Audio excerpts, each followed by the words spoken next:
அதாவது மலை நகரமாக இருக்கக்கூடிய கொடைக்கானலை பொறுத்தவரையில் இந்த கிறிஸ்துமஸ் மற்றும் இந்த புத்தாண்டு விடுமுறையை கொண்டாடுவதற்காக கடந்த 2 நாட்களாகவே கொடைக்கானலை நோக்கி சுற்றுலா பயணிகள் படையெடுத்த வண்ணமாகவே இருந்தனர்.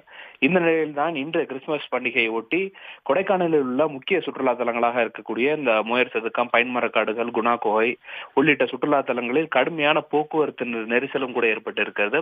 இந்த அனைத்து சுற்றுலா தலங்களிலும் சுற்றுலா பயணிகளின் கூட்டமும் அதிகரித்திருக்கிறது. இதனால் கிட்டத்தட்ட அந்த ஒரு 5 கிலோமீட்டருக்கு மேலாக இந்த போக்குவரத்து நெரிசலும் கூட இந்த முக்கிய சுற்றுலாத்தல பகுதியில் இருந்து வருகிறது. இதன் பிறகு கிராம சுற்றுலாவாக இருக்கக்கூடிய இந்த பூம்பாறை மற்றும் மன்னமனூர் பகுதிகளிலும் கடும் போக்குவரத்து நெரிசல் ஏற்பட்டு இருக்கிறது. மேலும் கிறிஸ்துமஸ் பண்டிகையை ஒட்டி கொடைக்கானலுக்கு ஏராளமான சுற்றுலா பயணிகள் தொடர்ந்து வரக்கூடிய நிலையில் இந்த போக்குவரத்து நெரிசலும் கூட ஒரு வாடிக்கையாகி வருகிறது. மேலும் இந்த போக்குவரத்து நெரிசலை சரி செய்வதற்காக அதிகப்படியான வனத்துறை பணியாளர்களை நியமிக்க வேண்டும் என்ற ஒரு கோரிக்கையும் தற்போது எழுந்திருக்கிறது. மேலும் இன்னும் வரும் நாட்களிலும் கூட சுற்றுலா பயணிகளின் கூட்டம் அதிகரிக்கும் என்றே எண்ணப்படுகிறது.